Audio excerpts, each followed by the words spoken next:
Welcome to the LUSU FTO elections, and I have Emily here, who is running for Activities Officer. So tell us a bit briefly about yourself, your degree, and a bit about your manifesto, and just like a general overview. Nice. Hello. Thank you for having me. I'm Emily. I'm the current LUSU Activities Officer. I graduated in July, so my degree was in natural science. Horrific degree, so anyone that does that, best of luck to you. When I was a student, I took part in, so I was president of Pendle Netball, I was president of Pendle JCR, and I was president of the Harry Potter Society as well. Now that I'm an officer, I took part in a lot more sports, so I do korfball, trampolining and ballet and darts now.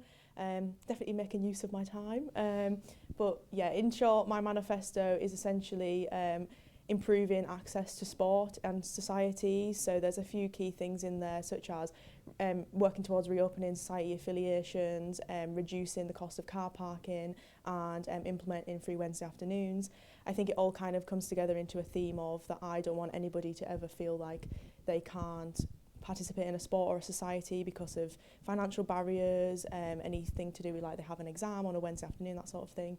But yeah, that's it in short, really.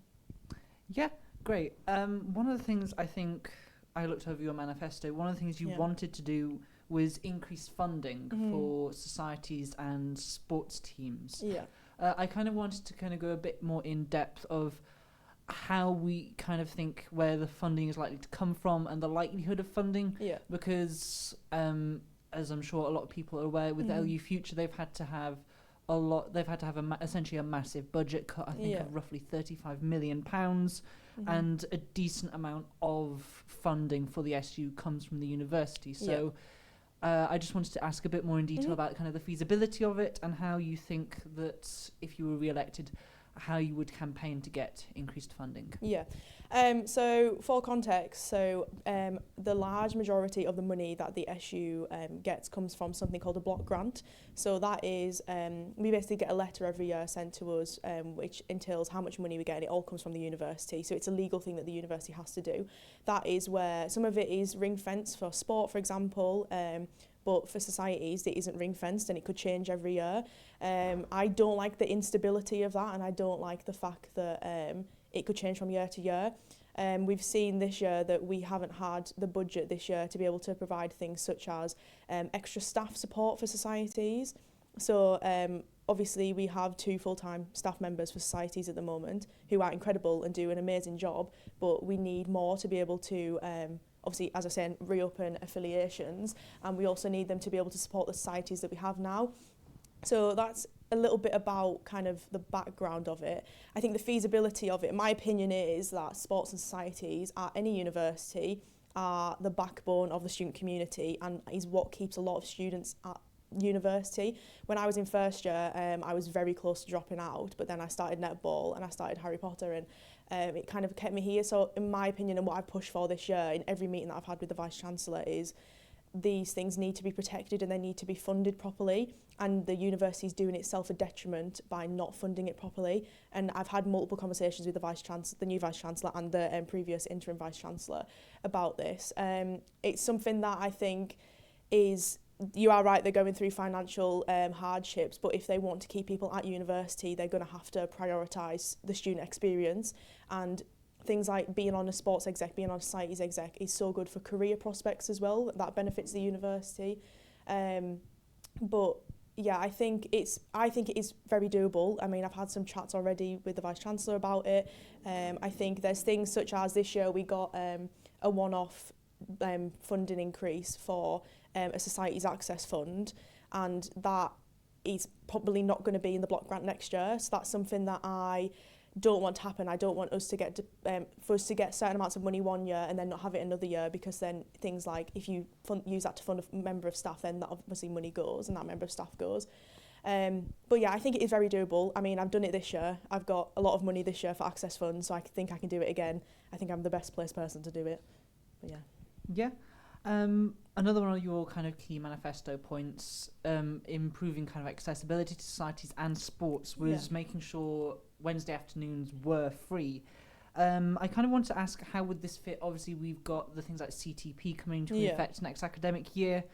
how do you envisage this fitting in to the next academic year with all the changes that kind of come with it? And on kind of a more personal level, what do you think the likelihood is of this happening? Because I know it was in your previous manifesto when you ran last academic year, and while I think there's certainly been improvement from the students I've talked to, there still obviously have been issues within certain departments and within timetabling. So is there anything you can kind of do further to try and pressure the departments into making sure that Wednesday afternoons are free? So a key thing that has actually happened since I wrote my manifesto was that CTP, so the Curriculum Transformation Programme, has been paused for a year.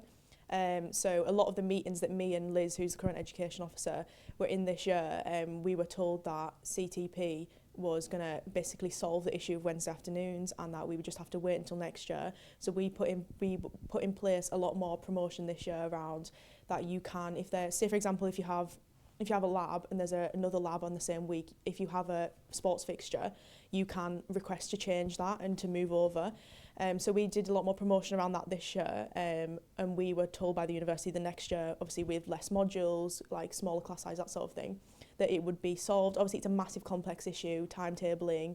In terms of the other issues that we were told about is kind of access to suitable space. So like some lecturers need flat teaching space where some need like lecture theatres, that sort of thing. So it's a very complex issue that involves a lot of people. So this is why I think I am a good fit to continue this work, because I already have the connections in that area. So I know a lot of people in the SLT of the university, I know a lot of people in timetabling, and it's kind of a big project that is going to continue, I would say, especially now that it's on a personal level. I am a little bit annoyed because now next year the semesterisation isn't going to happen. A lot of the different modules aren't going to happen, that sort of thing. So the issue with Wednesday afternoons isn't going to be solved as such as it was said to us this year. But I think, obviously, with the work that me and Liz have done this year, I think we can continue to push that next year and continue to push for it, because it's something that the students, they need to be able to have that time off to be able to compete in fixtures. Not even just for sport though, like they need, like people deserve to have like time off to do part-time jobs. Obviously we know that the rate of students like having part-time jobs is increasing, and things like society events on a Wednesday afternoon. I think it's a big project. I think it is very feasible. I think the new Vice-Chancellor that we have is very approachable and very quick to like working with us and things, which I don't think we have had before. But yeah, I think it is definitely doable. Yeah. Now, one of your kind of more, I don't say niche points, but you have one very specific point kind of relating to sports kits contracts. So could you kind of expand a bit on that? So what's currently wrong? Yeah. What do you kind of aim to change? Yeah. And are there any difficulties or any barriers that are preventing you from kind of starting to enact that change currently, whilst you are still activities officer at the moment? Yeah. Okay, so the kit contract is so all university clubs, so that includes college clubs as well, are bound to the Akuma kit contract, which basically says that any kit, so playing kit, includes hoodies, includes jumpers, tracksuit bottoms, that sort of thing, all has to come through Akuma. So this year, one of my manifesto points last year was that I was going to do a kit review. So that's happened, that's been completed, and the findings are actually going to the next year. But what I found from that is the playing kit, I think it's important that we look smart and we look unified as a university, but things such as hoodies and like socks, people get like cool socks and things, and tracksuit bottoms, I am less bothered about. And I think that when it's pricing people out of buying things because they're so expensive, if there's an alternative option that is cheaper, that works for that sports club and works for that team, then I think they should be able to do that. So I think next year, I mean, I've already started work on this. It's very doable. But yeah, it's just something that's going to take a little bit longer than I have in my term this year. Yes. Now, one thing that I know has been a big sticking issue with Union Assembly, and certainly something Rory's been looking at, has been parking costs. Oh, yeah. And obviously there have been, I think there's the introduction of ANPR into a lot of the parking on campus. And one of your manifesto points is to further reduce parking costs for students, but just in general. Yeah. My question to you is this. Obviously, both of us have been part of Union Assembly. We've seen how long the conversations have been and how seemingly difficult it has been. What I want to ask is, what do you think the likelihood is that the university is going to further reduce costs in the next academic year for parking? I think, so obviously with ANPR coming in this year, it's expensive. I mean, this is something that's a real stickler point for me because I don't want to pay £6.90 to come to work every day. £6, I actually don't know how much it is. But it's something that is, when I've been speaking to students, it's one of the number one things that comes up every time about parking. I think the work that we did as an officer team at the start of the year when it came in, it was very much a decision that came in and kind of nobody knew about it until it was announced, and then obviously the cameras came up. I know a lot of people are getting fines that are pricing them out of kind of like paying for food and things, which is unacceptable in my opinion. So we worked with the interim vice-chancellor to put in the societies out of hours parking permits. So that is obviously after 6 p.m. and then on a weekend as well. That's great, and I think that's helped a lot this year, and it's something that we kind of all work together to be able to put forward. But I think that just the cost is just too expensive for what it is. We're only parking on a university campus, we're not parking in like central Manchester or something. I think it is, I mean, it's something that we've lobbied towards, like reducing the cost of parking after hours as well, and we reduced the cost after 6 p.m. to £1 anyway. So I think it's something that we've done before and we can do again. And if it's something that is a massive issue to students and is pricing them out of coming to university like 5 days a week or compared to 3 days a week, I think it's something that I want to work on specifically, but also because it annoys me as well. I hate having to pay for parking every day. And I just think it's a university campus. I think at the very least it should be half the price of what it is. Yeah. Now, one of the things personally that I thought was quite interesting is you've also done a number of what I think you've termed mini manifestos, which I think are kind of specific to different areas of kind of the activities role. Just quite briefly, what kind of motivated you to make kind of these mini manifestos? What was kind of the rationale behind it? I think, so in a manifesto, obviously we only get 250 words, and this role is so, obviously I know from doing it for a year, this role is so broad. It has so many student groups underneath it. I think I would be doing somebody an injustice by just having the 250 words that are in a manifesto. I think the breadth of student groups that we have. So I've split mine into varsity, college and intramural, societies and student media. I think the breadth that we have, obviously different issues are faced by different student groups. A lot of the issues are faced by all of them, but there's different issues. So I think just making it a bit more unique to the different groups and being able to like pinpoint what I want to do for each group is, I think, a lot useful for other people. But also, if somebody is only interested in kind of sport and doesn't want to know what student media want, they can just read that one and vice versa. But yeah, I think it's just, there's a lot of issues facing a lot of different students, and some of them are quite niche. So I think it just makes it all a lot easier to read. Yeah. Now, very briefly, I just want to kind of ask a bit about each of them, maybe kind of one or 2 points. So, one of the things you had, I think, under your books mini manifesto was kind of you wanted to support student initiatives to improve mental health in sport.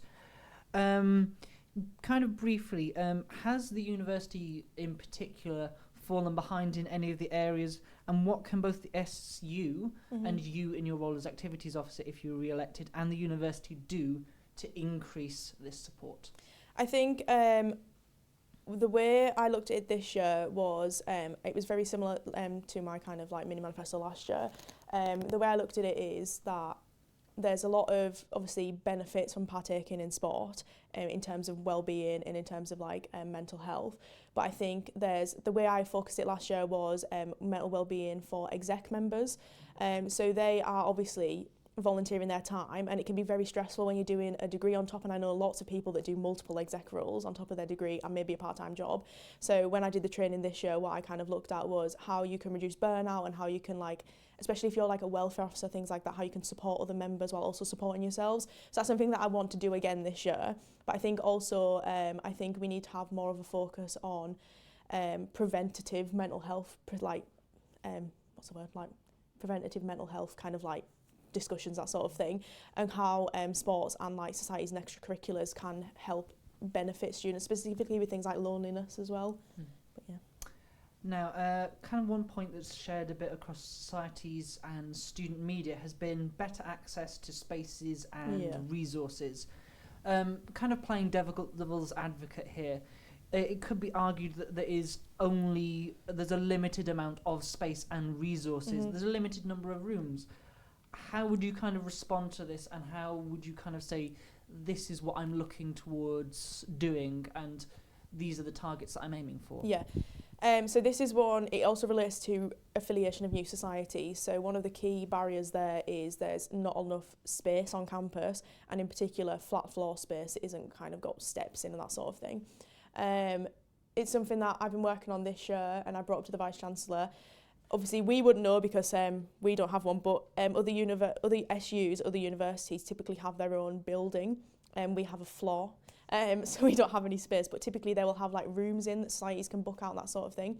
We obviously don't have that, so that's kind of one place gone. But then we also have a lot of flat floor space, and just space in general, that is being flat booked by people like Lancaster Arts and things like that. So the Great Hall is a specific example there, that societies aren't being able to benefit from all the time. My opinion is that societies are something that is so special to this university, and I think we've got such a great depth and breadth of societies here that it's something that the university, if we don't have enough space, then they need to build more space. Frankly, I think we need more, and to be able to kind of continue that sort of like growth that we have in terms of societies. I mean, there's 80 plus societies waiting to be affiliated on the wish list. So I think it's just something that if we need to kind of look at, there's two aspects of it. We need to look at freeing up some of the space that's been like block booked, but then also we need more space just in general. So my ideal scenario would be we get our own building. Obviously very optimistic, but that would be my ideal scenario. Now, kind of I think we're getting towards the end. I just want to briefly almost do a bit of a retrospective on, obviously you are the current activities officer, so given the wonders of hindsight, is there anything you would do differently, and are there any lessons you've learnt in the role currently? I mean, first of all, I've absolutely loved this role this year. It is one of, it is the best FTO role, like by far. My being able to kind of like talk to so many different students is just incredible, and I absolutely love my role. I think that one of the things that I've learnt this year is that a lot of work people don't see. So a lot of the work that we all put in as officers, people don't see, and I think that's something that next year I would probably publicise a bit more.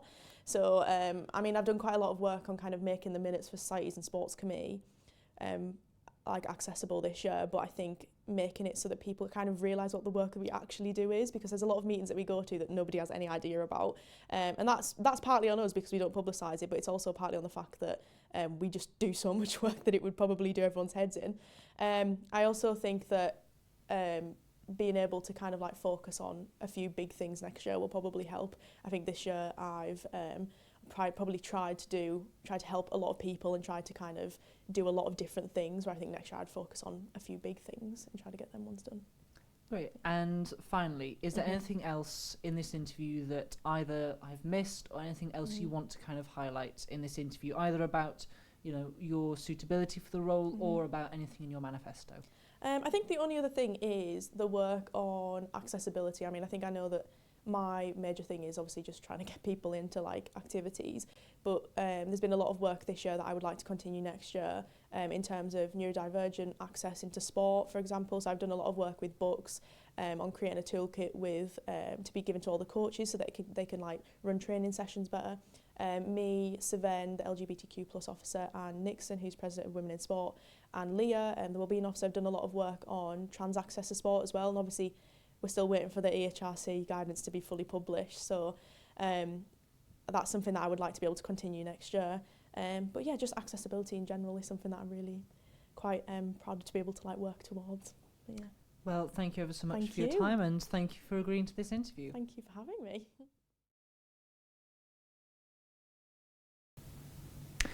These are the LUSU FTO elections 2026. I am joined by Anna Muchardt, who is running for Activities Officer. You are a third-year law student, so tell me a bit about yourself, your degree, and anything you kind of do outside. And then, if you want, just a brief kind of overview about your manifesto. Yeah, absolutely. So obviously I'm a third-year law student, so I've got quite a bit going on at the minute. But I currently play 3 sports at university, so I'm on the equestrian team, I play handball, and I'm also college fours captain on the field netball team. So horse riding I've been doing all my life, and then I've taken up 2 new sports. So netball I do a bit for fun, and handball this year has sort of been another serious buck sport that I've taken up. I am currently on the sports committee, so doing a lot of work with them, and I've been on the Roses committee for the past 2 years, so I've done both a home and an away Roses. And a little bit about why I'm running for activities officer is I think there has been a real issue in terms of, sort of financing and general pressures and like accessibility of sport this year, with the cost of living and all of other things. So I think I wanted to run for activities officer so that sports could be for everyone and everyone could have the option and sort of access to sport and societies at university here. Great. Now, you mentioned that you were on Rose's committee for the last 2 years, and you're also on the sports committee. Yeah. In general, how have kind of those experiences and any other experiences you've had, how have those kind of shaped you as a person, and how have those experiences and kind of, in things like committees and that, how has that made you a suitable candidate for the role of activities officer? Yeah, no, absolutely. So Roses committee, obviously, if I'm elected as activities officer, I would be running Roses next year, so an away Roses. I've obviously seen both home and away, so sort of know how it functions. I know sort of what goes on in the boardrooms behind it, and really just trying to make sure that, Roses is fair and everyone gets a chance to be showcased at such a big event. And then sports committee this year, I think it's been one of the greatest things for me. I've really seen all the ins and outs and the issues that people are facing. Like we worked with the Access Fund and just trying to get and with the decision on trans athletes, we really worked with that, trying to make sure that athletes were included within that. And so I think having that exposure has really helped me see the issues that people are really facing. And then, captain of the club captain of equestrian team, and sort of seeing that college side as well. I've seen both the buck side and the college sport, so I'm aware of the issues within both. Obviously, I'm less knowledgeable about societies. However, there are a few things in my manifestos that I'm sure we'll get onto that are really sort of societies focused. But yeah. Speaking of your manifesto, I'd like to first start you had one of the overarching themes as putting students first. Now, under this, you had one of your points was student prioritization in facilities bookings. Yeah. So how do you kind of want to ensure this, and how do you intend to kind of balance this with the need for obviously academic bookings and society bookings? Can you kind of expand upon that a bit? Yeah, absolutely. So first of all, one of the big things in terms of facility bookings was student prioritisation within the sports centre. I think there's been a lot of issues this year where the sports centre will lean towards sort of public sales and public bookings rather than students, and obviously it's the sports centre on a university campus, and so the accessibility should be sort of students first, and that's something that I'd really like to look at. Similarly, with I've mentioned sort of flat floor spacing on my manifesto as well. So from the society's perspective, having an easier booking system for societies to book spaces, having slight vary in times, because I think there's a lot of issues in terms of times where they can book is after lecture hours, whereas often a lecture theatre or a seminar room will sit empty and not be used. So having the availability to book during the day is something that I'd like to look at as well. Obviously, the academic side of it is important, but where rooms are sitting empty, I think there are so many societies and clubs that would love to utilise that space, and it not being offered to them is therefore it's a wasted space. And so I think I'd really like to look into making it available for students at more sort of times. Yeah. One thing as well you put on your manifesto was kind of parking access and improving parking for sports teams and societies in particular, but just overall improving it. Yeah. As I'm sure you're aware, there has been many difficulties this year. Obviously, we had the introduction of ANPR on campus, and there's been difficulties and discussions even getting the current reductions in prices and the current passes available.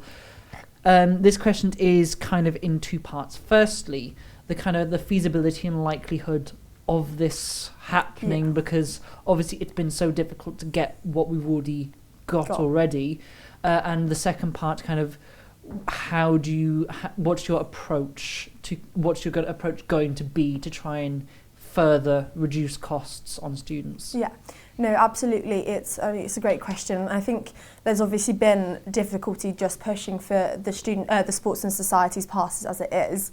Ideally, I'd like to make them at no cost to students for sports and societies, and the parking down by the sports centre and the sports fields, I ideally want to give students more than 2 hours free there, so they're able to do their sport, because sometimes you've got a training that lasts for 2 hours, but then the time that it takes you to walk to training and all of these things considered, if we can make that a longer period, so 4 hours for example, then students are able to park there and access their sports and access sort of societies and things like that without having the burden of paying for parking. I mean, I know parking is limited as it is, we don't have much space on campus, but where I can and I would like to is just sort of reducing the cost and the burden of paying for that parking or using that parking for students. Yeah, great. One thing as well, one of your key themes on your manifesto has been accessible participation in sports and societies. Particularly you've been, I think you made a key point of expanding the Sport Access Fund and establishing and kind of getting set up a Societies Access Fund. Yeah. As I'm sure you're aware, you sit on the sports committee. The Sport Access Fund in the next few years, the funding was, I think, secured through an anonymous donation through the Students' Union. That obviously isn't guaranteed to happen again. Yeah. So my kind of question is, how do you intend to kind of sustainably continue the Sport Access Fund, and how do you intend to set up sustainably continue a Societies Access Fund if you were elected as Activities Officer? Yeah, so obviously it's difficult given that where the money came from. However, there is ring-fenced budgets for both sports and societies, and I think there could also be a ring-fenced budget for access funds within those, or access funds separately from those, because I think, there's such an issue in terms of accessing things that students want to do, and part of the things that make being a student so great. So I think it's really important that there is a ring-fenced amount of money set aside for students who might not be able to afford the things that they're expected to afford. And I know it's difficult because the question is where's the money coming from? But if they have given it to sports and they've ring-fenced sort of a good amount for the next 5 years of money to be put aside for sports, I think it should be done for societies in the same way, given that there are so many different societies, and I think if you neglect them in terms of their funding, then you're losing out on so many people enjoying so many different things. So I think it's equally as important, if not more, to include them. Yeah. Also thinking about kind of accessibility, have you got any other ideas or any other methods that, if elected, you would kind of implement to, maybe non-financial methods of increasing accessibility to support, sports societies. I mean, for example, I know Emily, the current activities officer, has recently been campaigning for improved kind of accessibility for neurodivergent students in sports.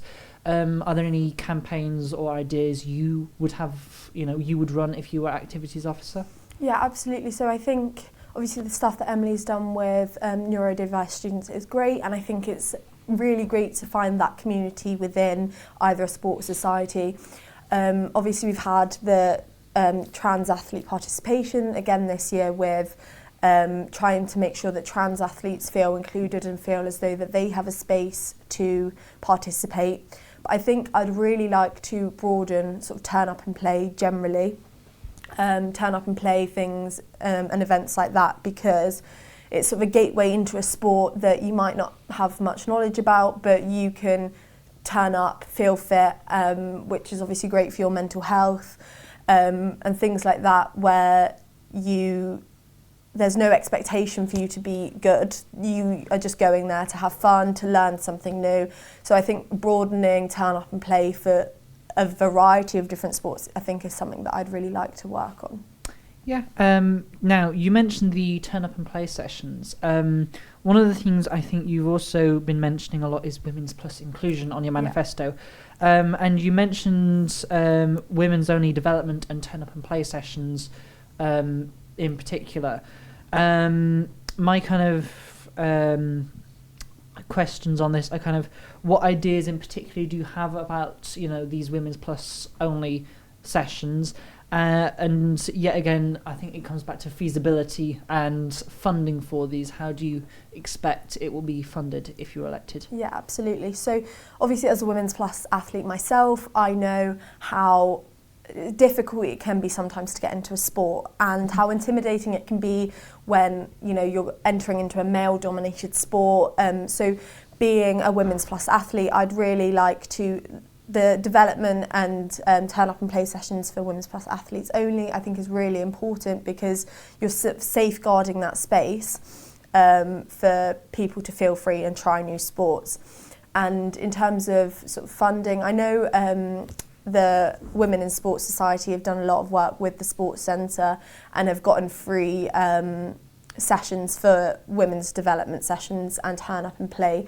So I think really sort of expanding on that, working with the Sports Centre to see where they can give facilities to aid supporting women in sports, I think is sort of the take that I'd want to go. Obviously nothing is free these days, but where we can, just trying to expand the work that Women in Sports Society have already done. Yeah, great. Now, also thinking about Women's Plus kind of inclusion, you, I think, mentioned kind of increased awareness, kind of both about, Women's Plus issues, but also in general kind of, wanting to increase kind of awareness about sports and inclusion of women, this. What kind of methods, ideas would you have of kind of implementing that raised awareness, and kind of how do you see that going in the long term? Yeah, absolutely. So I would love to incorporate sort of student media within sort of showcasing women as athletes. I know that there's already the radio show on a Thursday at 5 for Women in Sports, the Women in Sport Rundown, which I've had the pleasure of speaking on before. But utilising student media more, so sort of maybe filming and broadcasting like Women's Plus fixtures or fixtures in general, utilising the student media to really showcase the variety of different athletes that we have, I think is something that I'd really like to look into. Definitely. One thing I would kind of, this is going to sound quite niche. One of the things we've, certainly from a personal perspective, I can say from LA1 TV, we've previously had problems with certain facilities and actually being able to broadcast, certainly with Roses coming up. We've frequently had things like internet issues. How do you kind of look at trying to improve that, or encouraging the university to improve facilities so that things like Women's Plus fixtures and fixtures for Roses can be more easily broadcast? Is there any way you would, go about encouraging the university to do something like that, so that things that are important can be broadcast more easily? I mean, I think it's a difficult one because how do you sort of change that much? However, you know, I think speaking to them about the importance of just even showcasing fixtures in general and people getting an insight into what it's like to play a sport or what it's like to be part of a society. I think, you know, we've got so many tools and so many like students who are willing to be sort of part of that change. So it'd have to be sort of a collective effort in terms of, you know, showing that it's something that we really would like to see and that it's a platform that students would really appreciate. But again, sort of I don't know how we'd work around the internet issues. It's one of those things that would take a lot of planning, but, you know, I'd be willing to give it a go where I could. Yeah.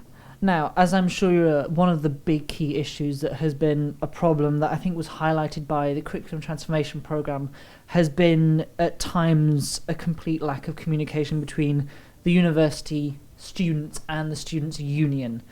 What would you do in your role? What could you do within your role if elected as activities officer to improve this communication between these kind of three bodies and three groups? And kind of ensure that students have a say in what goes on, you know, in things like sports fixtures but also just in general in changes to the university. Absolutely. So I would, I've been thinking about implementing sort of a form sort of reporting thing where students are able to report issues they've experienced within the SU or sports centres or facility bookings or things like that. So there is sort of a clear way they can make a comment about issues and then it's sort of filtered through and issues can be addressed if they need to be.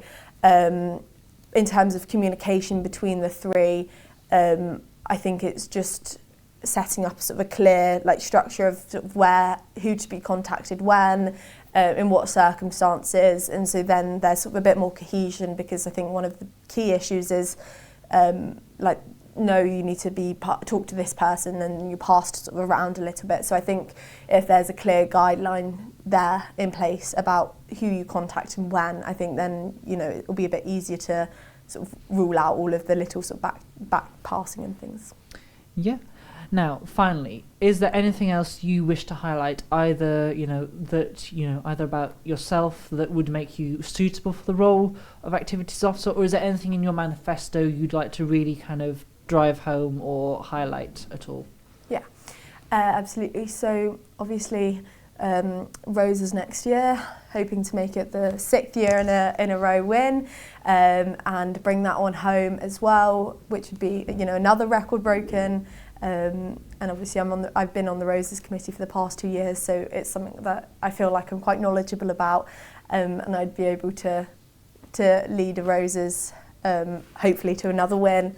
But most importantly, the reason that I'm doing this is I would like to make sports and societies accessible for everyone. I would really like there to be a place where every student feels that they are seen, where they are heard. Sports and societies have had the hugest impact on my time at university, and without them I probably wouldn't be here still. So the impact that they've had is fundamental, and I really would like everyone to be able to find their place within the university, whether that's a sport or whether that's a society. I think that's so important, and so just really trying to reduce those barriers to sports and societies by the cost of things, and, you know, not feeling as if they're going to be judged for joining a sport or joining a society. I think that's one of the most important things. So just really making sure that sports and societies are for everyone. Yeah, well, thank you ever so much for your time, and thank you for the interview. Thank you.